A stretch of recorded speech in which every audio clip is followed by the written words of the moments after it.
안녕하세요. 저는 분홍돌고래 도서관 매니저 김나빈입니다.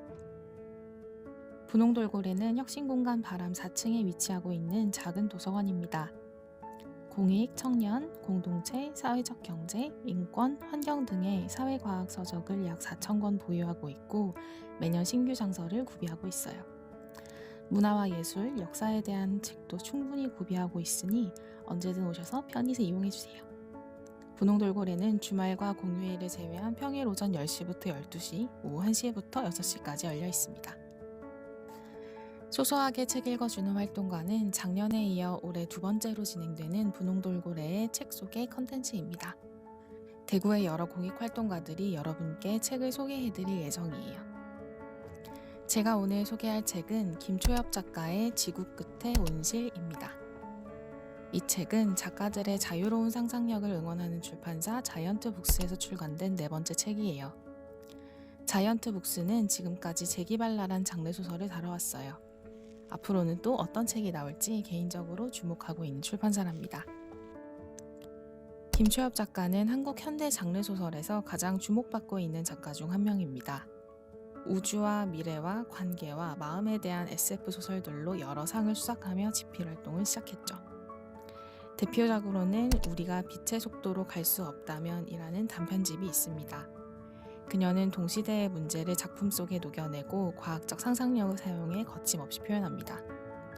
우주와 외계인에 대해 말하면서도 독자를 인간성과 연대, 사랑에 대한 고민에 빠지게 하는 매력이 있는 작가예요. 이 책은 한 기업의 실수로 시작된 더스트라는 재앙이 몰고 온 인류의 멸망과 그 이후의 재건에 대한 이야기를 다루고 있어요. 대부분의 생명을 가진 것들이 더스트에 의해 목숨을 잃었지만 몇몇 사람들은 더스트의 내성을 갖고 있어 살아남을 수 있었어요.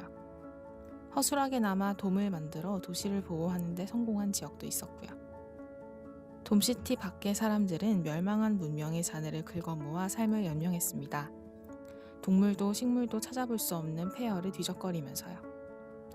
몇십 년 후 인류는 더스트를 무력화시킬 수 있는 디스어셈블러를 개발하고 세상을 재건하는 데 성공해요.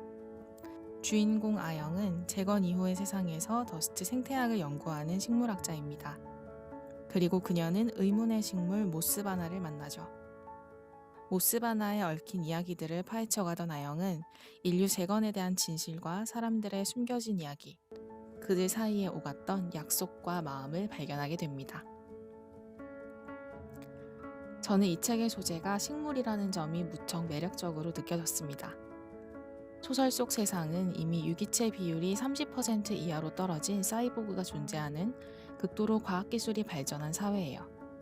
그런데 그런 사회에 사는 사이보그 식물학자가 가장 자연스러운 존재로 여겨지는 식물을 탐구하고 개량하며 집착하는 모습은 독자로 하여금 오묘한 감상에 젖어들게 해요. 소설 속 사이보그 식물학자는 온실 속에서 연구에 연구를 거듭하고 그것을 관리하고 키워냅니다. 개인적으로 저는 식물이 가득한 온실이 마치 책이 가득한 도서관처럼 여겨졌어요. 결국 제가 하는 일과 그다지 다르지 않게 느껴지더군요. 인간과 비인간의 경계가 모호한 세상인 만큼 소설 속 등장인물은 이름이나 묘사만 봐서는 그 사람이 남자인지 여자인지 쉽게 알아차릴 수 없어요. 간간히 등장하는 호칭으로 미루어 짐작할 수 있을 뿐이죠. 작가는 인물의 성별이나 나이, 외형에 대해 그다지 많은 언급을 하지 않습니다. 대신 그들의 행동과 생각, 갈등과 선택에 집중합니다. 독자들은 그런 모호한 경계 속에서 오히려 더 명확하게 드러나는 캐릭터를 만날 수 있어요. 소설 속에서 주요하게 다루어지는 이 모스바나라는 식물은 온갖 미스터리와 이야깃거리를 안고 있어요. 하지만 식물을 한 번이라도 키워본 사람은 알 거예요. 식물이 얼마나 생존 그 자체밖에는 관심이 없는 무자비하고 무심한 생명인지요. 본래 그것에는 어떠한 의도도 이야기도 없어요. 그저 본인 특질에 맞게 퍼져나가며 생활사를 반복할 뿐이죠.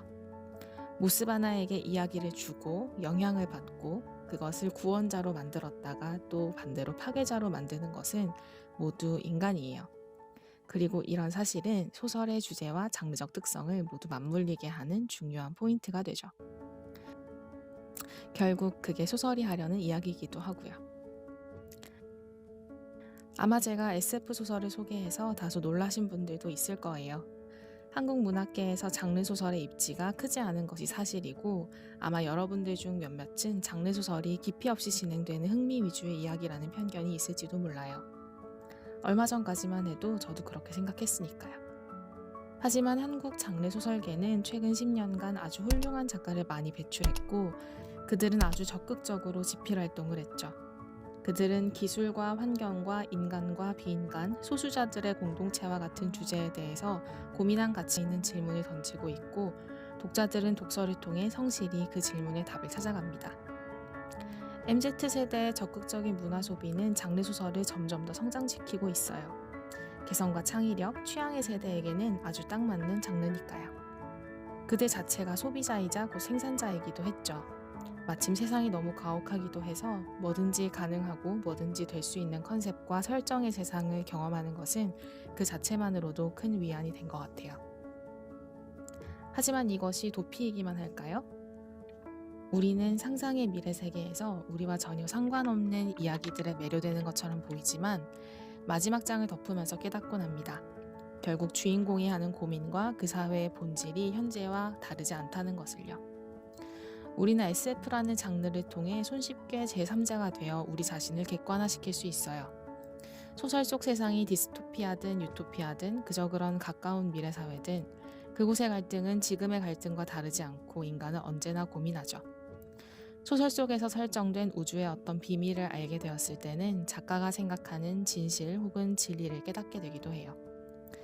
그래서 저는 SF 소설을 읽으면 다소 둔감해져 있던 마음속의 의식들이 깨어나는 것을 느낍니다.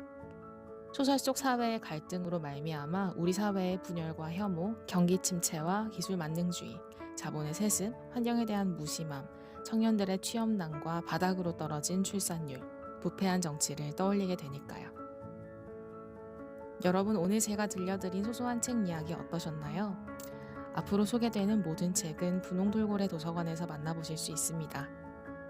분홍돌고래 도서관의 더 많은 이야기가 궁금하시다면 인스타그램을 검색해주세요.